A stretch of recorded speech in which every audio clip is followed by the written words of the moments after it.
OK, voilà, je pense que nous sommes à Ok, 23 maintenant. d'accord. Je pense qu'on peut commencer. Donc, bonjour à tous, hein. Je suis Jean Bosco Dibloni du Burkina, euh, expert local pour CBI dans le cadre du programme West Africa Mango Process.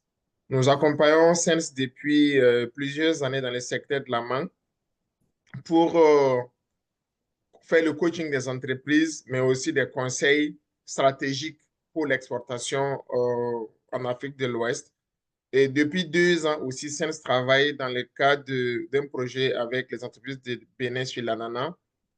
Et donc, c'est devenu quotidien pour nous depuis 5 ans, chaque année, de faire ces webinaires pour préparer les entreprises à affronter le marché européen.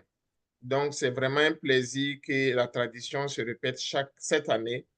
Et nous espérons qu'elle va continuer les 5 prochaines années. Même sans CBI, nous voulons faire de ça une activité pérenne pour maintenir les contacts avec les entreprises et leur donner des conseils. Alors donc, Michel Arnoldus, c'est notre expert marché. Il est aussi coach. Il connaît très bien la mangue en Europe et en Afrique de l'Ouest, et je vais dire même en Afrique de manière générale. Donc, il a fait une présentation sur le système de marché, quelques contraintes, les exigences que les marchés demandent. Donc, il va nous faire cette présentation. Il est très heureux donc de partager cette présentation avec vous, de recevoir vos feedbacks, d'avoir vos questions et de vous éclairer pour une bonne campagne Manga 2025. Alors donc, Michel Anodis, je te donne la parole pour la présentation et nous allons faire la modération avec Amidou, mon collègue, pour cette session. Alors, bonne séance à tous et bonne écoute. Soyons attentifs. Merci. OK, merci Jean Bosco. Donc, en fait, on a commencé un peu cette tradition de mise à jour du marché, je pense, il y a 2 ans, car en ce moment-là, on a vu des graves problèmes au niveau de marché mangue séché. Et on voulait donc mettre au courant les différentes entreprises de problématiques. Je pense dans la saison 2023, c'était une saison très difficile avec très peu de commandes. L'année passée, ça a encore amélioré un peu. Et cette année, je pense le marché de fruits séchés va encore agrandir. Donc, en principe, c'est de nouvelles positives, mais quand même, il y a certaines tendances qui sont importantes à partager. Euh, en fait, l'information que je viens de présenter, en fait, c'est basé sur beaucoup des échanges avec les importateurs de fruits séchés. Nous sommes en contact régulier avec les importateurs qui nous demandent des contacts des différentes usines, de les mettre en contact avec des fournisseurs potentiels. Également, nous sommes en échange avec vous, producteurs en Afrique de l'Ouest, qui aussi nous donnent leur aperçu de situation, qui a déjà des contrats, qui n'a pas encore conclu des contrats, avec combien de personnes ils sont en discussion.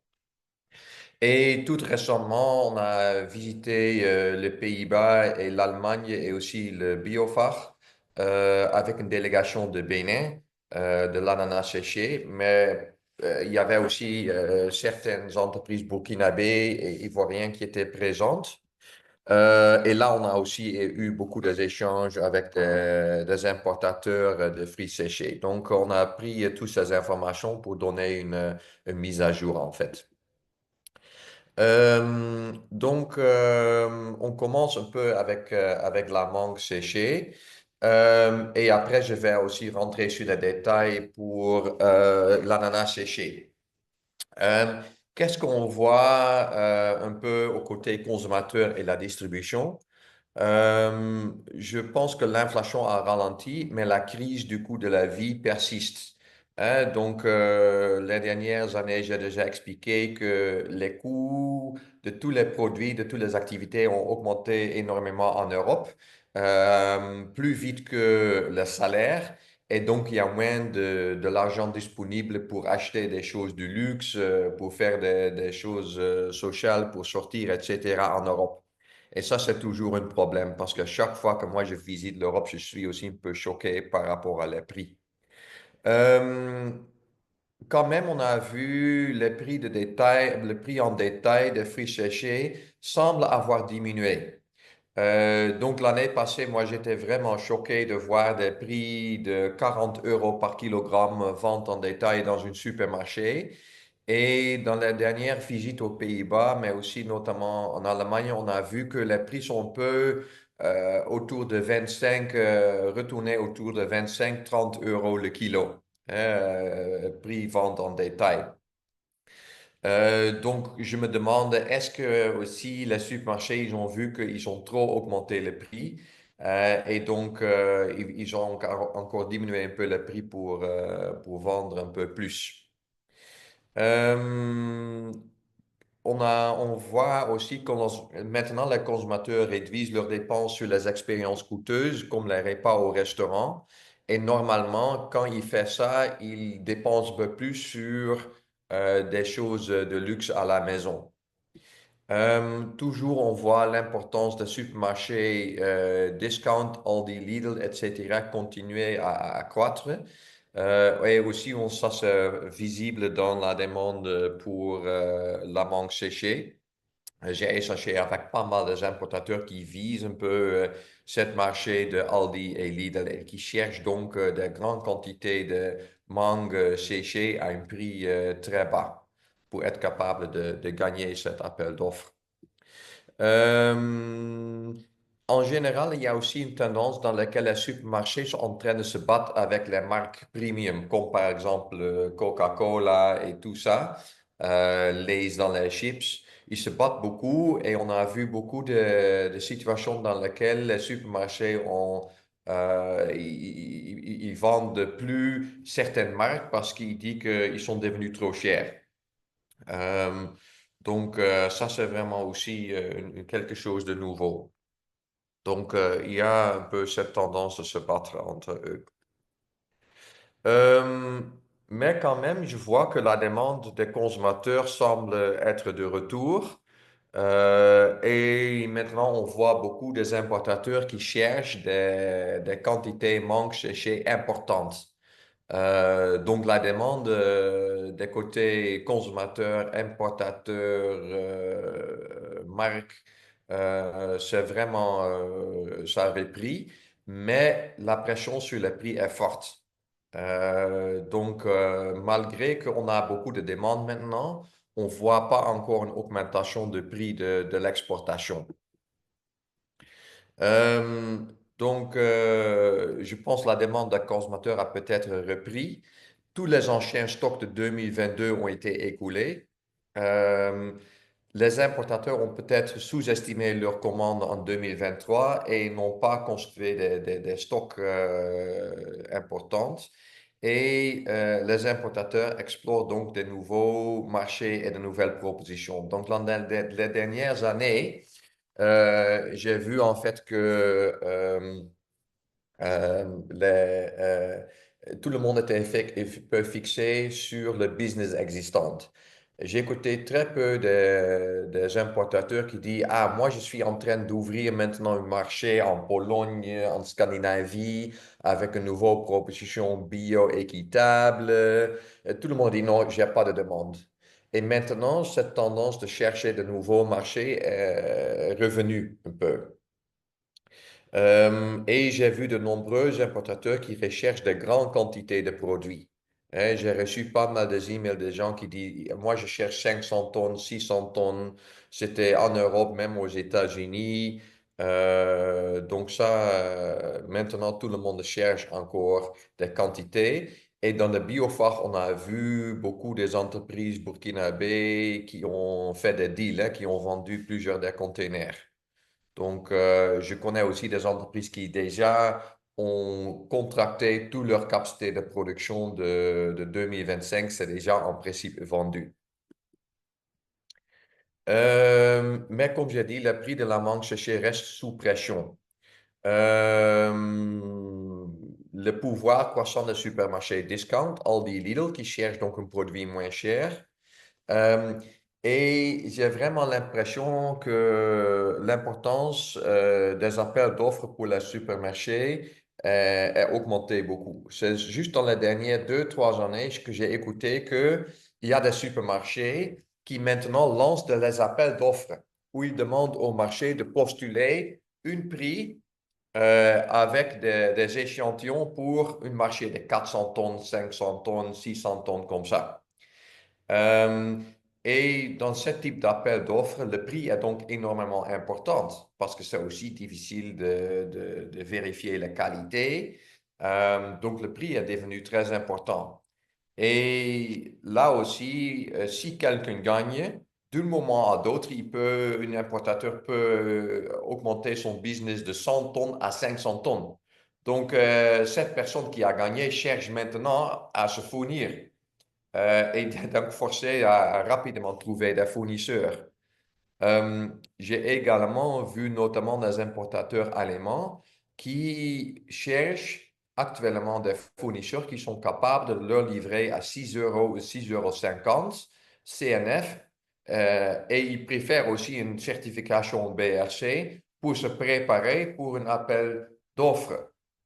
Donc, quand l'appel est lancé, eux, ils savent déjà qu'eux, ils sont capables de livrer 400 tonnes à 6 euros, par exemple. Et donc, ça, c'est un peu la nouvelle tendance. Et il y a aussi une concurrence de nouveaux pays entrent sur le marché. Donc, les dernières années, j'ai écouté aussi beaucoup Kenya, par exemple. Ça, c'est un nouveau fournisseur sur le marché. Euh,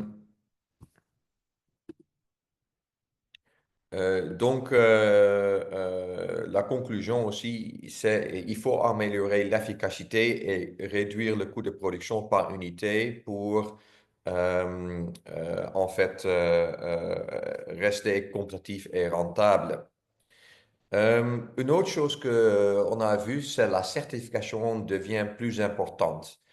Si vous avez une usine plus grande et que vous souhaitez exporter directement, il faut commencer avec une certification avancée. Ça veut dire quoi? HACP, ça c'est vraiment le bas, c'est le minimum.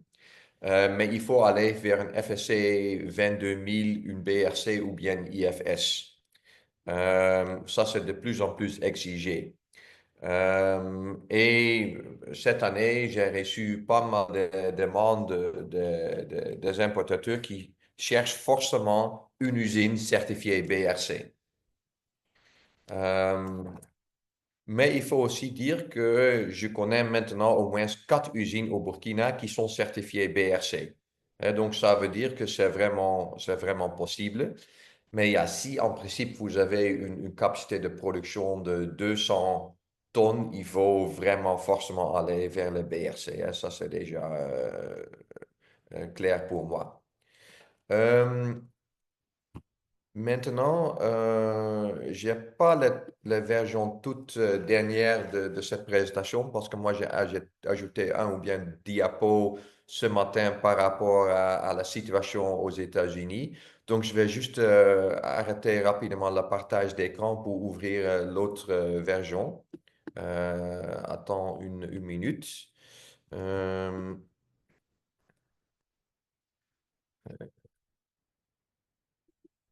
Parce que Rochelle, I took your version, but that wasn't the latest version of mine.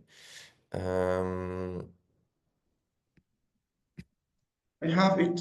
Maybe I oh, can you share have it. it? Yeah, just a second. Got it here, I think. Um, yeah, ok. Et je vais encore de nouveau partager mon écran maintenant. Où est mon écran? Zoom. Euh, voilà.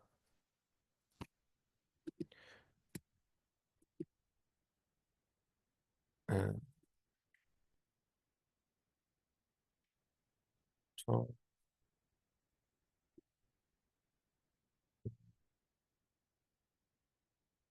voilà. Ok. Maintenant, vous voyez encore de nouveau mon écran?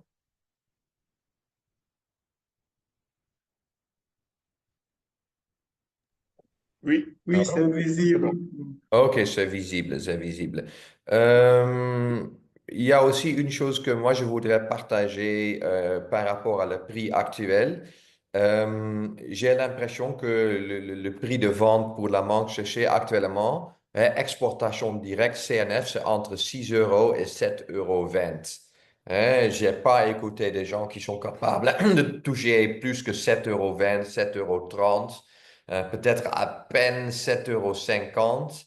Euh, mais en fait, les prix ont donc un peu baissé. Et ça, c'est conventionnel et bio parce que le problème de marché de mangue séchée, c'est que tout le monde au Burkina et presque tout le monde en Côte d'Ivoire sont certifiés bio. Et donc, le bio est donné gratuit. Donc, il n'y a pas une prime effectivement de bio. Euh, Ok, maintenant hier bon en fait ce matin on a vu donc le fou américain Trump qui a introduit encore de nouveau des tarifs d'importation aux États-Unis. Donc ce matin j'ai parcouru un peu la liste pour voir quels sont les taux pour les différents pays. Bon, ça qui est aussi étrange, c'est qu'il y a des pays qui n'ont même pas des inhabitants qui sont mentionnés sur cette liste, mais le Bénin et le Burkina Faso ne sont pas sur la liste. Mais moi, je suppose que tout le monde qui n'est pas dans la liste a un tarif de 10%. Ça veut dire quoi? Donc, l'importateur doit payer 10% de droits de douane sur un conteneur mangue séché, ananas séché, importé du Bénin, Burkina, etc. Le Costa Rica, qui a un concurrent sur l'ananas séché, est aussi à 10%. Mexique n'est pas mentionné. On suppose que c'est 10%. Le Mexique est un joueur important sur le marché américain. Afrique du Sud, 30%. Ici, nous ne sommes pas des amis de Trump, apparemment. Et ça a un impact parce que je sais, il y a d'exportation directe entre Afrique du Sud et les États-Unis. Donc, la question est, est-ce que maintenant les importateurs américains, est-ce qu'ils vont se réorienter vers l'Amérique, vers l'Afrique de l'Ouest pour remplacer l'Afrique du Sud? Et est-ce que l'Afrique du Sud va encore donc essayer de revendre ce produit normalement destiné pour les États-Unis en Europe? Côte d'Ivoire est en 21%. Euh, et les autres concurrents qui sont un peu plus sur les fruits sucrés, hein,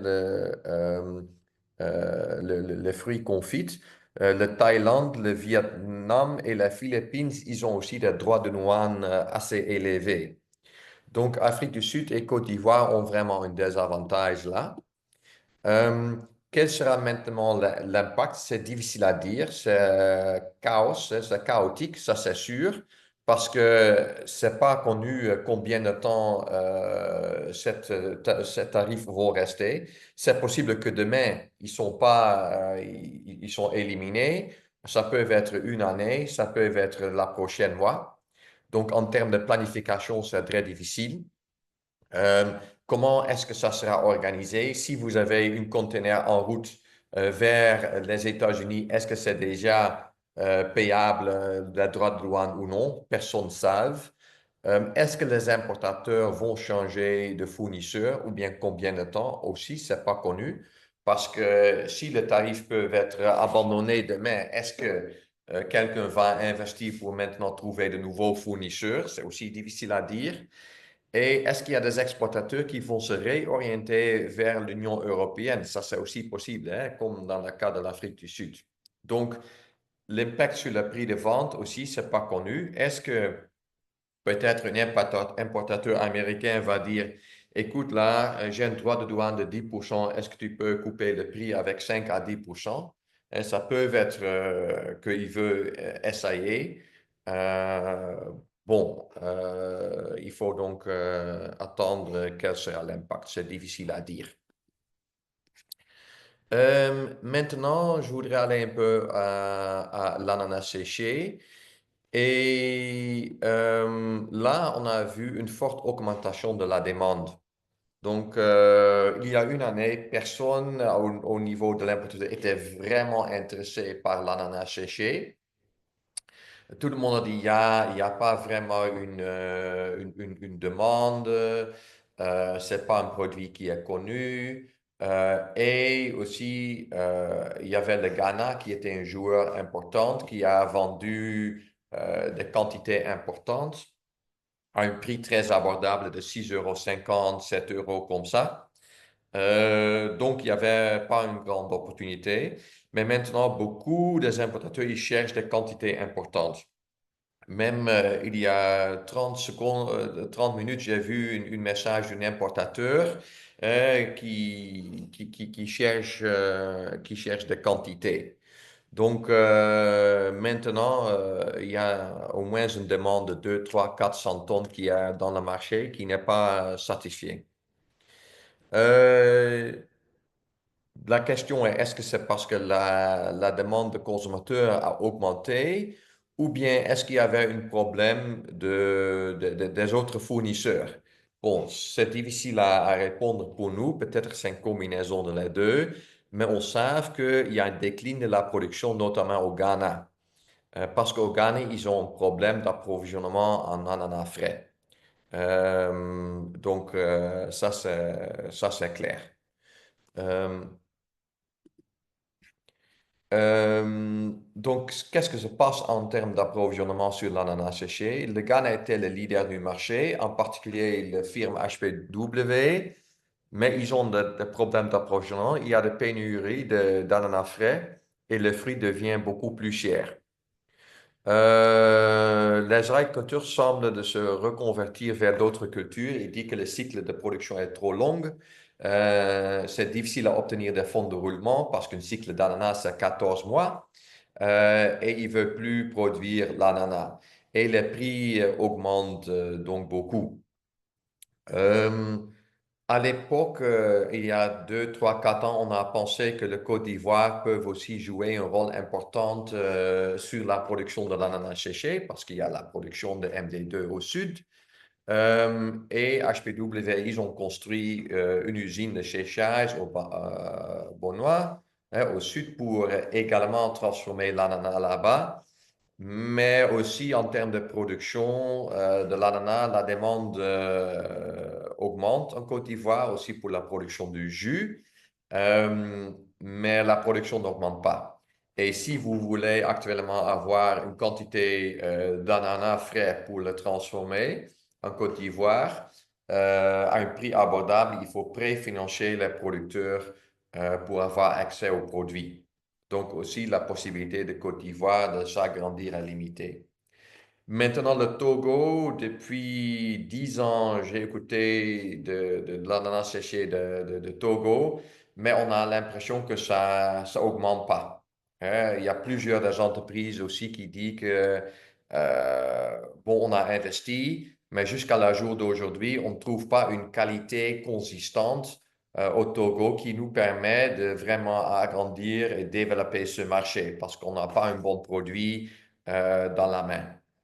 Ou bien si le produit est bon aujourd'hui, demain, la qualité peut être différente. Donc, c'est un peu risqué. Euh, la GIZ et beaucoup de bailleurs, ils ont investi beaucoup. Mais j'ai également l'impression que c'est un peu donor-driven. Donc, les bailleurs, ils ont tiré beaucoup, mais les entrepreneurs eux-mêmes, ils n'ont pas trop investi. Et il manque un vrai esprit entrepreneurial pour se professionnaliser et développer au Togo. Euh, et il n'y a aussi pas de certification avancée là-bas comme le BRC. Donc la situation se semble un peu stagnée. Donc il y a vraiment une opportunité sur le marché pour de nouveaux entreprises.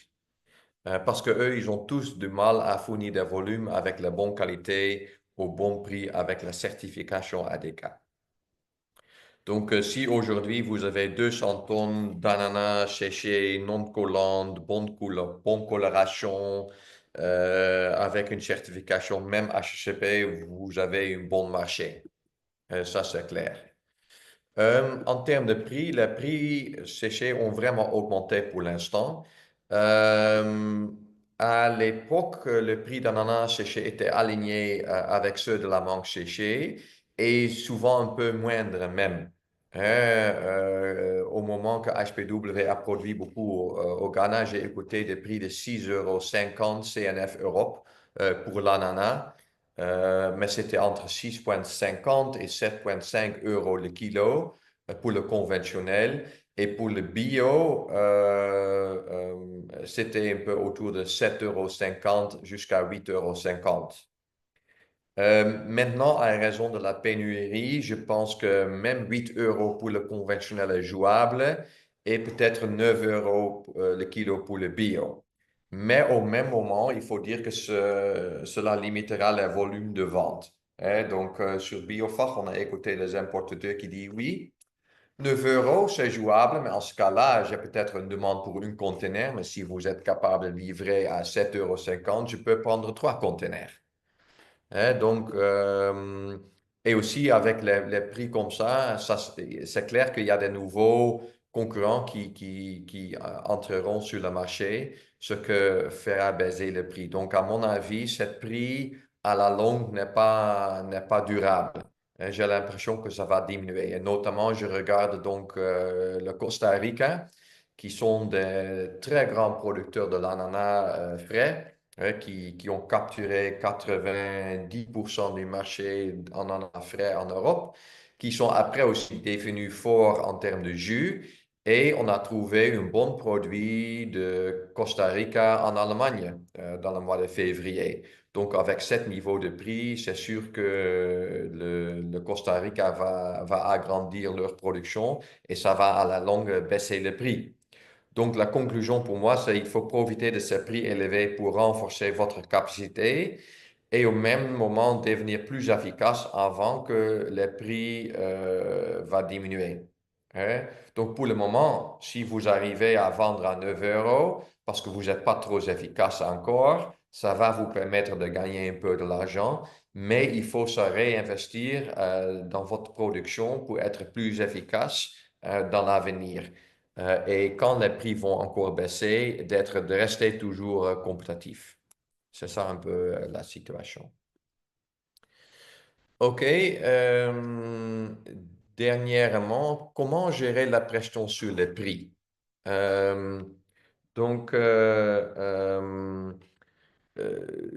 il y avait pas mal des exploitateurs qui ont me demandé, euh, OK, je suis en contact avec 4 5 entreprises et tous, ils sont en train de me casser le prix. Moi, j'ai proposé par la manque peut-être 7,50 €, 8 €. Eux, ils veulent avoir un prix moindre. Qu'est-ce que je peux faire pour toujours gagner quelque chose dedans? OK. Bon, il y a en fait, j'ai mis deux stratégies, mais il y a en fait 3 stratégies. Le troisième que je n'ai pas mis sur la diapo, c'est de jouer avec beaucoup de clients. Donc, de plus vous êtes en contact avec plusieurs des clients, de plus vous avez l'opportunité de trouver un client qui est prêt à payer un prix un peu plus avancé. Si vous avez seulement 2 clients potentiels, vous êtes presque forcé de prendre le prix qu'eux, ils imposent. Euh, mais si vous êtes en contact avec 5 ou bien 10 différents importateurs, là, la possibilité qu'il y a une parmi lui qui accepte un prix plus élevé, ça sera donc plus grande. OK.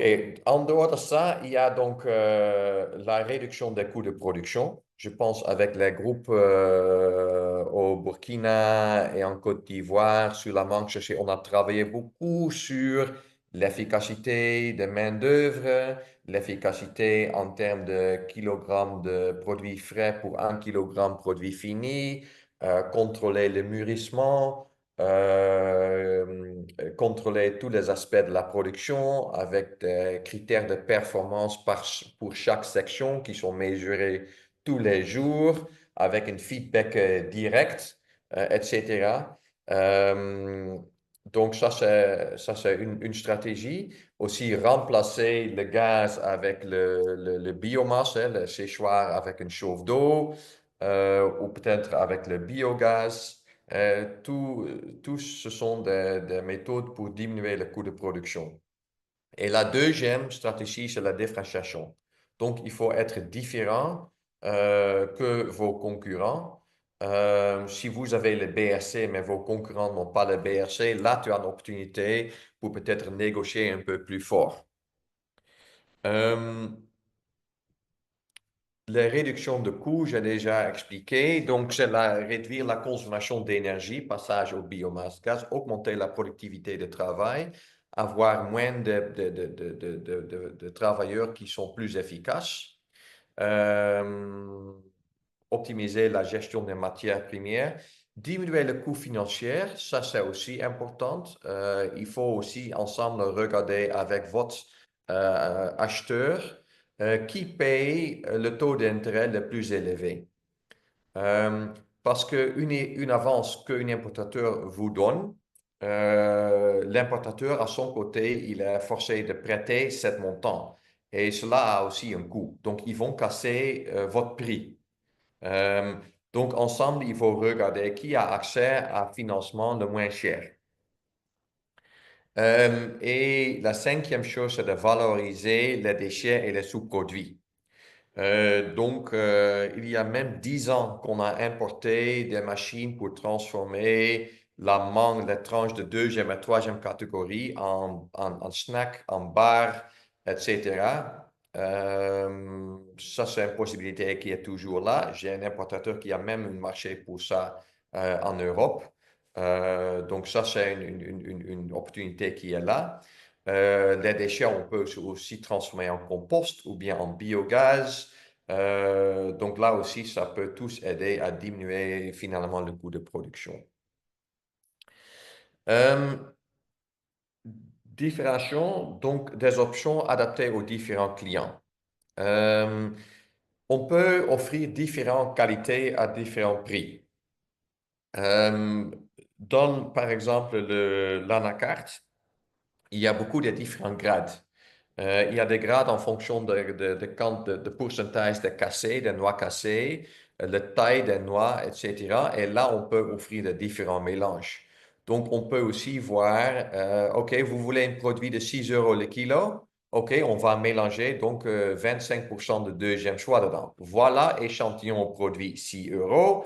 Voilà échantillon produit 7 euros ou 7,50 €. Voilà la différence. Hein, c'est comme vous allez acheter une voiture, la même modèle de voiture avec la même marque. Souvent, il y a 3 ou 4 différentes options. Il y a une sans clim, avec clim, sans des fenêtres électriques, avec fenêtres électriques, euh, avec une différente taille des pneus et tout ça. Bon, peut-être il s'agit aussi de dire, oui, je peux livrer à 6 euros, mais voilà, c'est un produit qui est différent. Euh, euh, Vous pouvez aussi dire, ah, pour 6 euros, je ne peux pas livrer avec un certificat bio. Hein, ça, c'est sans certificat bio, avec un peu plus de deuxième choix, peut-être un carton qui est moins cher. Là, on peut explorer les différentes options. Comme j'ai déjà dit, offrir des produits conventionnels et biologiques et équitables à des prix différents. Euh, Offrir des produits différents, donc des produits à base de deuxième choix qui sont transformés en bar, par exemple, et, avec l'extrusion. On peut voir peut-être des différentes découpes et tailles à moindre coût. Je peux m'imaginer qu'un client qui veut une tranche entre 5 et 7 centimètres, il y a beaucoup de tranches qui ont peut-être 3 ou 4 centimètres qu'on peut maintenant pas vendre à ce client-là. Ou bien il y a une tranche de 8 centimètres, maintenant il faut avec le ciseau couper 1 centimètre. Qu'est-ce qu'on fait avec 7 centimètres? Mais peut-être tu peux ouvrir aussi la petite euh, coupe de 1 centimètre à un prix un peu moins cher. Et puis, on peut aussi explorer de différentes variétés d'ananas ou mangue. Donc, quand on prend le cas de mangue, si par exemple la variété Lipens, est moins cher et vous êtes plus efficace sur le Lipens, tu peux offrir ce produit-là à un prix un peu moindre parce que le goût n'est pas apprécié tellement en Europe. Mais par contre, le Brooks qui est cher pour produire, là, on peut augmenter le prix. Donc, là, c'est un peu le jeu avec le client pour dire, OK, si c'est trop cher, je peux changer, je peux pas ouvrir Brooks pour ce prix-là, mais si vous voulez quelque chose moins cher, je peux ouvrir l'Amélie ou bien le Lippens ou bien un peu plus de deuxième joie mélangé dedans. Donc voilà quelques stratégies. Renforcer votre position de négociation et d'être différent. Qu'est-ce qu'on peut faire? OK, qualité supérieure, une certification avancée, donc le BRC, le FSC 22000 ou bien les IFS. Meilleur service client. Hein? Le plaint que moi j'écoute le plus souvent, c'est que on envoie des listes avec les questions. Il y a une semaine, j'ai même pas vu une réponse. Je demande une cotation. Ça prend 2 semaines avant de recevoir une cotation. Quand je le demande, j'ai placé une ordre de 10 tonnes. C'était prévu de livrer ça le 30 juin. Nous sommes maintenant à 20 mai. J'ai envoyé une question pour le demander où nous sommes. J'ai même pas vu une réponse. Est-ce qu'ils vont livrer à l'heure ou non? Ou bien, autre chose que moi j'ai écouté, c'est que oui, c'est 20 mai. Ils ont me répondu qu'ils ont seulement produit 10 tonnes. Donc, déjà, on va être en retard. Une autre opportunité peut être peut-être la commerce équitable. La dernière, bon, il y a 5 ans, personne n'a parlé d'équitable. C'était juste quelque chose pour les petits magasins équitables comme Solidar Monde, etc. Mais maintenant, j'ai l'impression qu'il y a encore un peu de demande. Il y a certains importateurs qui ont me demandé pour, si moi je connais des usines qui sont certifiées équitable et qui peut livrer des quantités importantes, préférablement avec BRC. Donc, peut-être j'ai l'impression que c'est de nouveau devenu une opportunité. Euh, et donc, et l'autre chose, c'est un peu la même chose que le service, une meilleure régularité dans l'offre, hein, d'être plus régulière. Donc, voilà quelque chose que vous pouvez faire pour améliorer votre position de négociation. Euh, Maintenant, je voudrais dire merci pour votre attention et je voudrais ouvrir pour des questions. Donc, je pense que vous pouvez mettre ça sur le chat ou bien le modérateur euh, peut vous mettre démuté. Qui a des questions?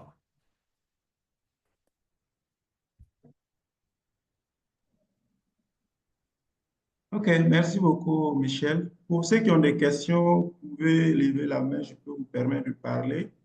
Vous laissez les questions au niveau de la discussion. OK, il y a une Il y a première déjà une question, question dans Michel. le chat. Euh, Certainement, il faut aussi se présenter pour ceux qui ne se sont pas encore présentés. Merci. Il y a Broom qui est déjà là avec un commentaire. OK. Euh, Comment faire avec le coût de production qui augmente avec le problème de gaz et même avec la chaudière, la biomasse est devenue payant. OK, donc pour ceux qui ne connaissent pas la situation, je pense au Burkina, on a vu beaucoup de ruptures de gaz. Euh, euh, donc, bon, il y a donc deux choses hein, avec le coût d'énergie. Il y a la question de coût d'énergie et de disponibilité. Chaque jour que vous n'arrivez pas à produire, c'est donc de l'argent perdu et c'est un client qui est énervé. Donc, le plus important, c'est donc la sécurité de la production. Et même si le biomasse est payant, je pense que c'est une meilleure option parce qu'au moins, vous êtes sûr que vous pouvez produire. Euh, Et finalement, c'est aussi une question de calcul de prix de revient. Mais moi, je conseille, si vous avez l'opportunité de convertir en termes de biomasse, parce que normalement, c'est moins cher. Et là aussi, vous êtes capable, vous avez des alternatives. Parce que si, par exemple, le coq de l'anacarde sont un peu trop chers ou pas disponibles, vous pouvez prendre la balle du riz. Hein. Donc, là, vous avez des alternatives. Donc, ça, c'est une chose. Une deuxième chose, c'est, moi, j'ai vu que la concurrence est toujours pour les petits bonbons de gaz. Et la situation burkinabé dans laquelle on a 6 ou bien 12 petits bonbons de gaz qui sont connectés sur une seule séchoir, ça, c'est vraiment étrange. Parce que dans le reste du monde, une usine qui utilise le gaz, ils ont une citerne de 1000 litres ou 2000 litres de gaz. Et l'entreprise arrive, ils vont remplir la citerne. Et si vous prenez le gaz en citerne, là, la disponibilité de bouteilles ne joue pas. Hein. Ça suffit juste pour le fournisseur d'arriver avec la citerne et de remplir votre citerne. Donc déjà, on a eu cette discussion au Bénin et là, on a effectivement découvert que même le fournisseur de gaz peut mettre une citerne sur votre usine. Donc là, ce sont les deux opportunités. La troisième, c'est peut-être aussi produire la biogaz avec les déchets de mangue. Il y a une entreprise parmi nous au Bénin qui a investi à ça pour l'ananas.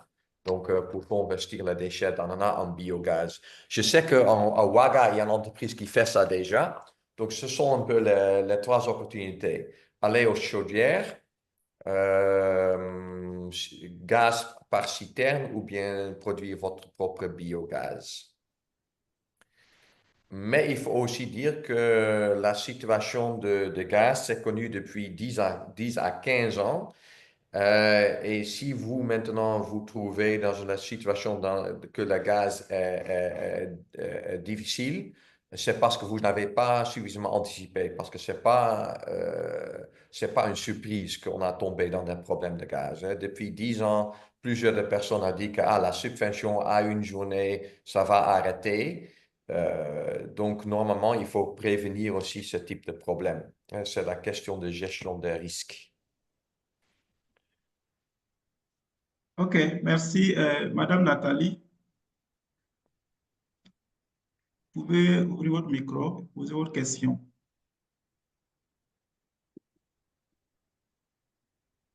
Oui, bonjour, euh, Michael et puis Dibuldi. Merci pour cet échange. Je voudrais savoir, en ce qui concerne les fournisseurs en Europe, s'il y a une tendance sur des sachets de 100 grammes ou de 150 grammes au lieu du vrac. OK, effectivement, j'ai pas vu ça. J'ai pas vu des importateurs qui disent qu'eux, ils veulent maintenant être livrés en petits sachets. Mhm. Ça, j'ai pas vu. Peut-être quelques boutiques qui veulent faire l'achat direct, mais normalement, l'emballage est fait en Europe. Et il y a donc deux modèles. Euh, Mhm. Il y a le modèle dans lequel une entreprise a sa propre chaîne d'emballage et ce sont notamment les marques. Donc, en Allemagne, on a Klut, Seeberger, Farmer Snack. Ce sont des marques qui vendent sur leur propre label dans un supermarché. Eux, ils ont normalement leur Mhm. propre emballage. Euh, et puis, il y a des contract packers. Et avec la mission de Bénin, on a visité une entreprise qui fait ça. Et c'est donc un service d'emballage. Donc, un importateur qui va peut-être livrer directement à un supermarché. Il amène son produit à cette entreprise qui va maintenant l'emballer. Euh, D'accord. et Yeah. Et aussi, ce qui est important à comprendre par rapport à la marché européenne, notamment en Angleterre, ils ont aussi la tendance de très souvent changer la taille de l'emballage. Et eux, ils veulent avoir la flexibilité aussi de dire, OK, j'ai maintenant besoin d'un emballage de 30 grammes. Et c'est pour cela aussi, eux, ils préfèrent d'avoir ça en stock parce qu'ils peuvent maintenant dire, OK, on va changer l'emballage de 50 grammes à 30 grammes, par exemple. D'accord. OK. OK, c'est bon. C'est Yeah. bon, merci. OK. Il y a une question dans le chat de Chelsea Poda du Burkina. Michel a vu? Non, Oui, je est-ce peux que la lire. qualité d'ananas expérimentée au Burkina Faso présentement répond à la demande actuelle sur le marché de dried pineapple? OK. Moi, je n'ai pas vu une ananas produit au Burkina parce qu'il n'y a pas vraiment une production de l'ananas.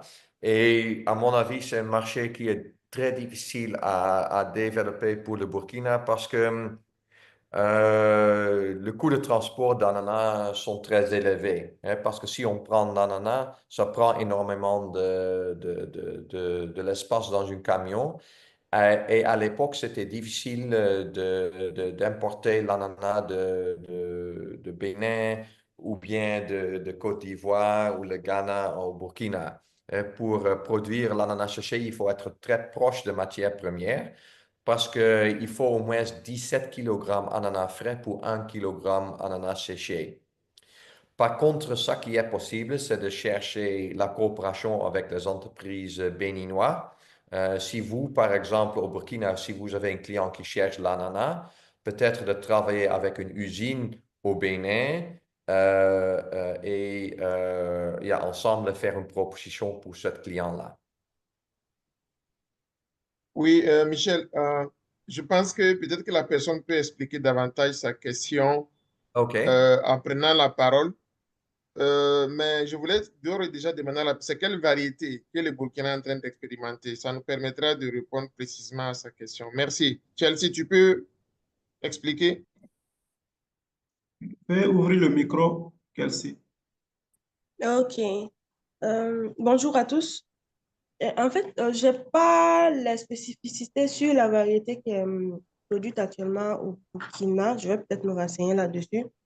Mais je sais il y en a qui s'essaient à la culture. Donc, je voulais savoir si ce type-là pourrait répondre. Comme il a parlé d'un problème de qualité que rencontre souvent euh, l'ananas séché sur le marché, euh, Yeah. provenant de certains pays. C'est pourquoi j'ai posé cette question. Parce qu'actuellement, c'est vrai que ce n'est pas encore à grande échelle, mais j'ai eu Mhm. connaissance, j'ai eu vent qu'il y a des cultures qui se font au Burkina actuellement. Donc, c'était ça ma question pour savoir si ça pouvait répondre. Mais OK. je n'ai pas la spécificité sur la variété développée. OK. Donc, en fait, il y a trois variétés qui sont en Afrique de l'Ouest. Il y a le MD2, hein, notamment produit pour l'exportation. Ça marche très bien. Il y a la variété Cayenne lisse. Ça aussi, ça c'est très bien pour l'ananas séché. Euh, et il y a le pain de sucre. Et le pain de sucre est très difficile parce que ça devient très vite assez collante. Aussi, en termes de couleur, c'est pas énormément apprécié. Donc, c'est pas que c'est impossible, mais c'est beaucoup plus difficile qu'avec le Cayenne lisse ou bien le MD2. Donc, il faut aussi se renseigner sur la variété qui est là.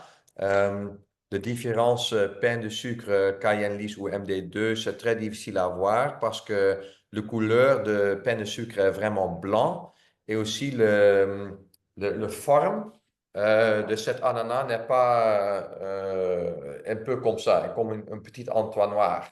Hein, donc, c'est très difficile à voir si c'est un pain de sucre ou non. Mais le grand problème de qualité de l'ananas, c'est d'avoir une couleur consistante, donc bien joli jaune, et quelque chose qui n'est pas collante. Parce que ça, c'est le vrai défi de l'ananas. Très rapidement, ça devient un produit très collant.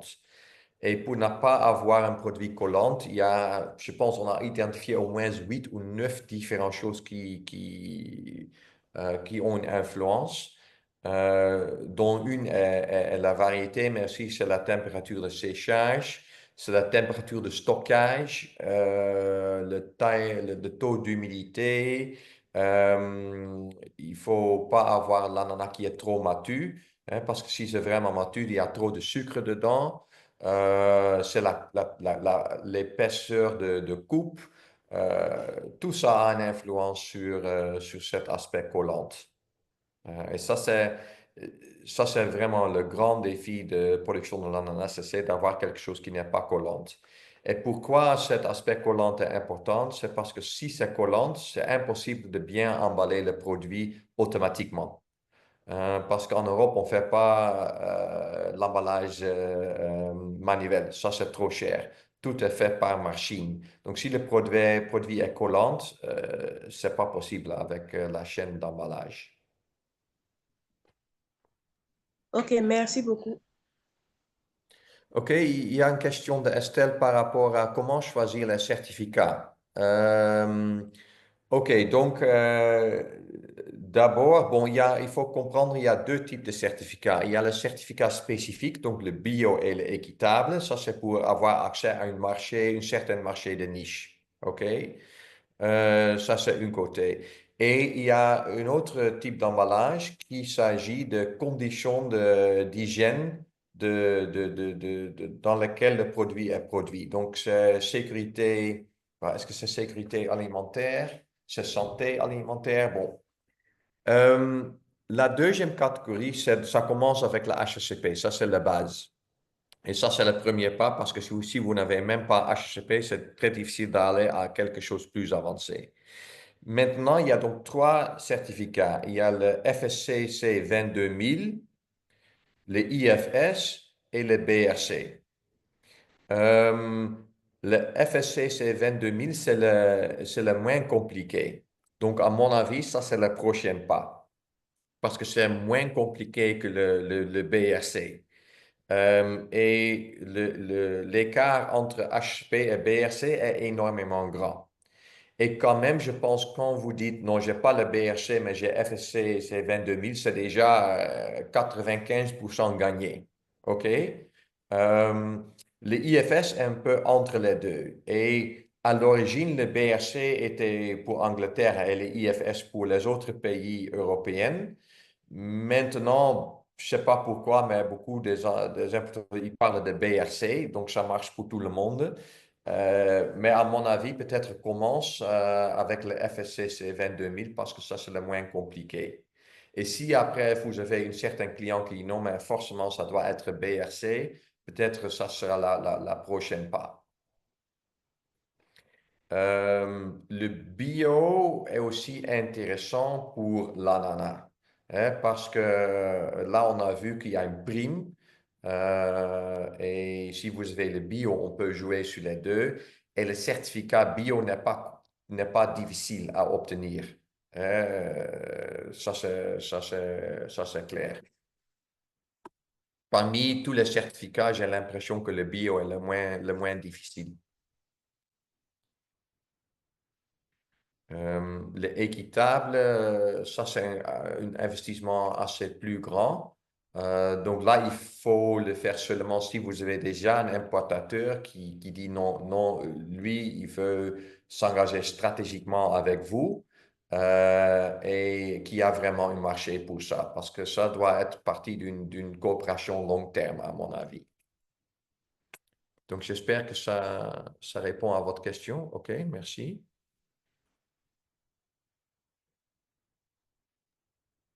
Est-ce qu'il y a une prochaine question? Ok, ceux qui veulent poser question, vous pouvez lever la main. Je vais vous permettre de poser la question.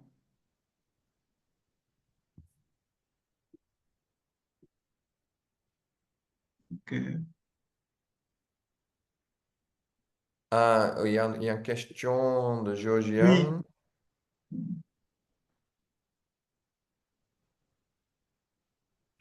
Ah,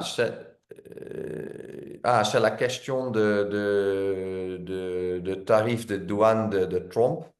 Euh, bon, la question de Georgiane, c'est car le Bénin n'est pas sur la liste, est-ce que ça veut dire qu'on doit payer 10%? Je pense oui, mais personne ne sait vraiment parce que le gouvernement Trump, il fait quelque chose, ils n'ont même pas réfléchi sur les conséquences. J'ai lu sur les journaux en ligne que au même moment que quelqu'un a donné une interview, il était en train de faire des messages WhatsApp pour mieux comprendre est-ce qu'un tarif de 30% pour l'Afrique du Sud est plus le 10% qui est pour tout le monde, etc. Donc, il y a beaucoup de choses qui ne sont pas claires. Mais ça que j'ai compris qu'en principe, il y a 10% de droits de douane pour tout le monde, sauf si vous êtes aussi sur la liste avec quelque chose de différent. C'est ça qui était communiqué. Mais finalement, ce n'est pas vous qui doit payer les droits de douane, mais c'est l'importateur. Donc, j'imagine que l'importateur va savoir la situation. Mais au même moment, je pense que, bon, un importateur, il doit poser sa question quelque part et je suis sûr que rien n'était prévu pour cela. Donc, j'imagine un importateur n'a même pas une méthode pour trouver une réponse. Donc, c'est bien possible qu'on se pose quelque chose, on travaille sur une hypothèse, mais c'est ne qu'au moment de dédouanement qu'on trouve le vrai tarif. Et ça, c'est aussi bien possible. Donc, on peut seulement continuer à suivre les nouvelles. OK. Peut-être avant de répondre à la question de Arnaud, il y a Estelle qui voudrait parler. Estelle, vous pouvez activer votre micro?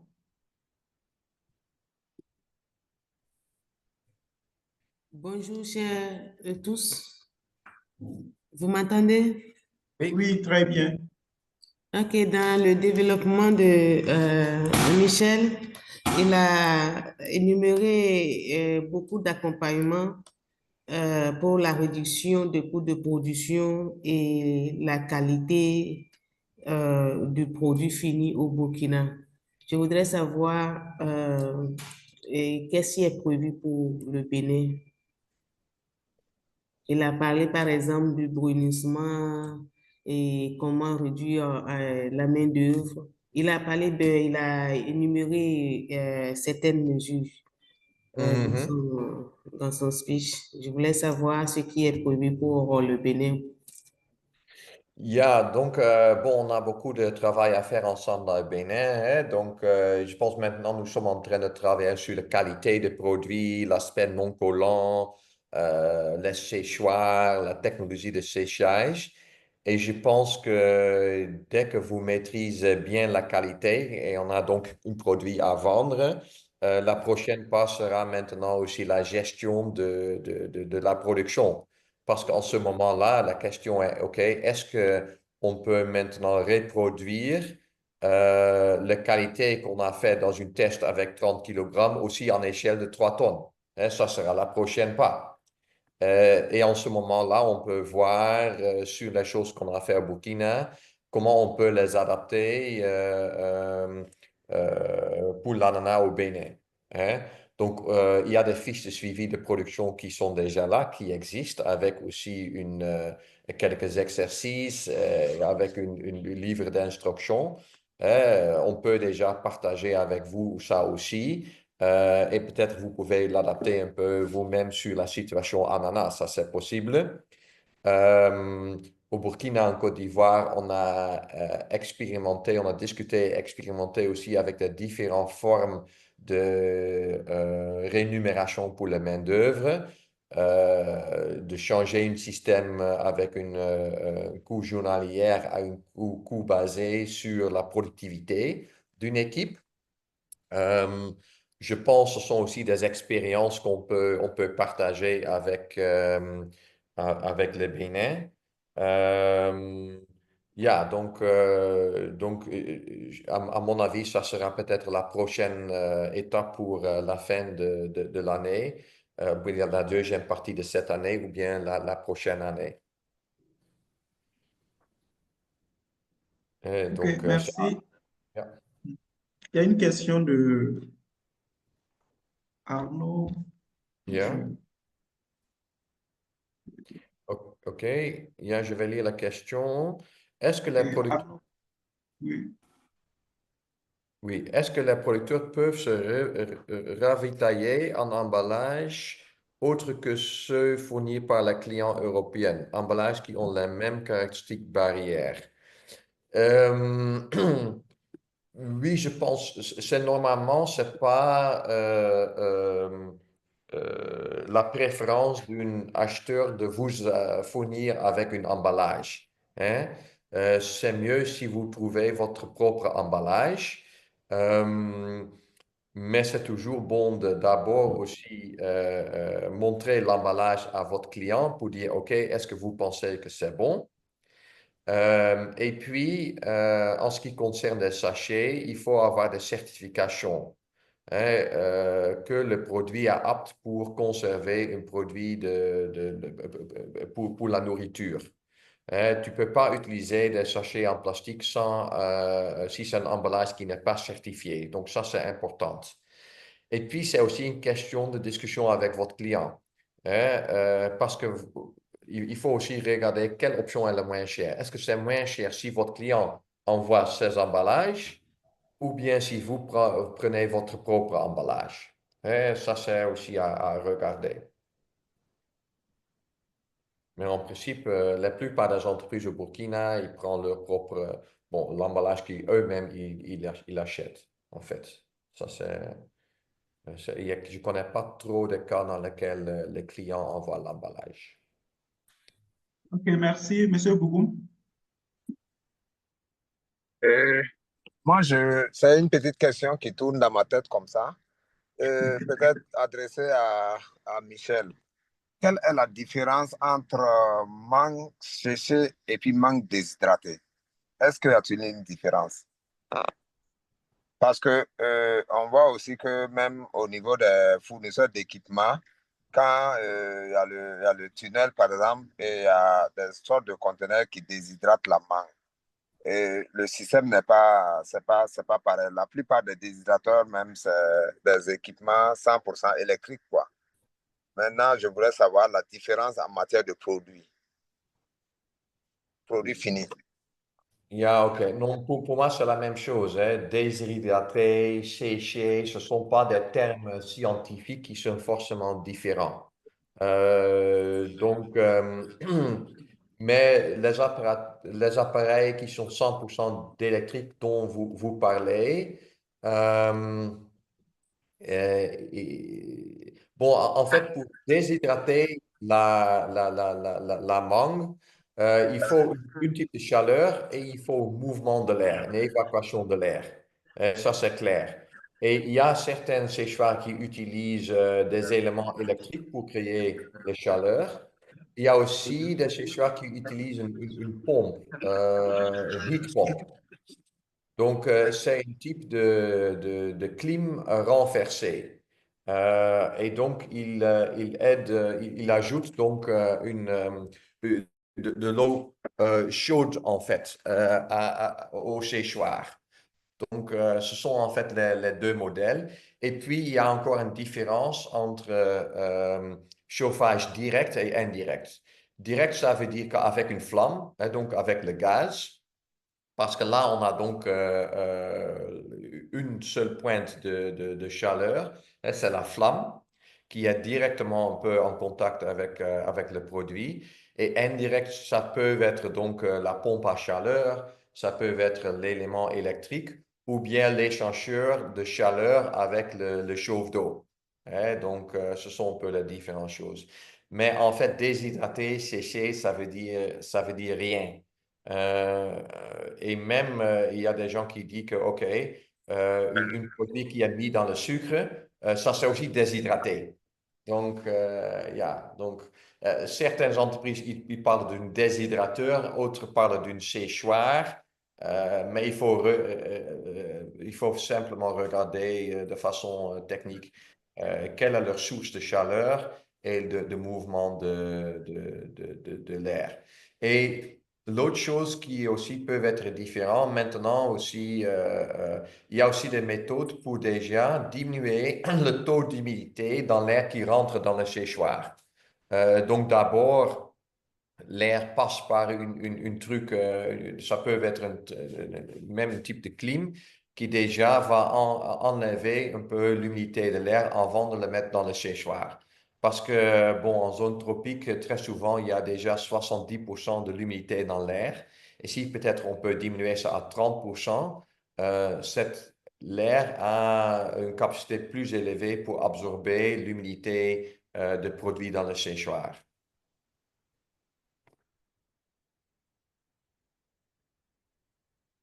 Donc, OK, mais est-ce que la mangue déshydratée ne garde pas plus les propriétés, ça veut dire les vitamines, les différents éléments qui composent la non. mangue, que la mangue séchée? Non, mais mangue déshydraté, mangue séchée, c'est la même chose. C'est la Ah, même chose. d'accord. OK, C'est la même chose. C'est d'accord. juste que on a en fait, bon, on peut dire on a trois différentes méthodes pour déshydrater. Soit c'est avec chaleur et mouvement de l'air, euh, soit c'est de mettre ça dans une benne de sucre et là on a donc un produit sucré, ou bien la troisième méthode c'est le freeze drying. Donc c'est en fait un type de surgélation. Et là, le produit devient complètement différent. Ça devient un produit, je pense, avec presque 0% d'humidité qui est très croustillant, mais aussi sans beaucoup de couleur. Et ça, c'est vraiment quelque chose de différent. Mais déshydraté, séché, c'est la même chose. C'est un mot D'accord. différent. OK, bien noté. Ok, merci, M. Bogon, pour la question. Est-ce qu'il y a d'autres personnes qui souhaiteraient intervenir? Vous pouvez lever la main.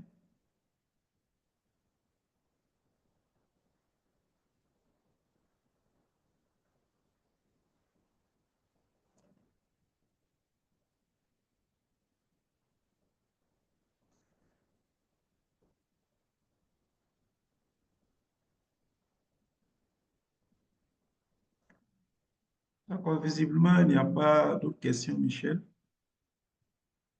OK. Bon, dans ce cas-là, je voudrais dire à tout le monde bonne chance avec la saison qui commence, ou bien pour ceux qui sont dans l'ananas séché, quand même avec le reste de l'année. Euh, et j'espère que vous arrivez à faire de bons business. Euh, mais je vous dire que pour le moment, malgré toute la discussion, c'est de bonnes nouvelles que le marché de mangue séchée a repris et maintenant il y a beaucoup de demandes et j'espère aussi que pour la prochaine année, ça va résultera à un prix de vente un peu plus élevé. Ça, j'espère vraiment ça. Merci. Je pense peut-être avec ça, on peut clôturer. Je ne sais pas si Jean Bosco a un dernier mot qu'il faut partager avec nous ou bien vous-même. Non, il n'y a pas de dernier mot. C'est vraiment remercier toutes les personnes les entreprises qui ont pris le temps pour participer à cette rencontre. Euh, je pense que Michel, son email est disponible. Il est toujours disponible et toujours content d'échanger avec les entreprises sur des questions concrètes. Donc, pour moi, c'est juste une introduction. Et ils peuvent toujours nous contacter pour différents types de questions. Donc, merci encore. Bonne fin de campagne. Michel, on peut partager la communication avec eux, Oui, la oui, oui. présentation? Oui, oui. D'accord, Je ok. vais vous envoyer tout de suite la dernière version. Super. Et euh, il y a aussi le recording, hein? Yeah, ok. D'accord, merci. Bonne OK. journée. Oui, merci, Ok, merci. merci.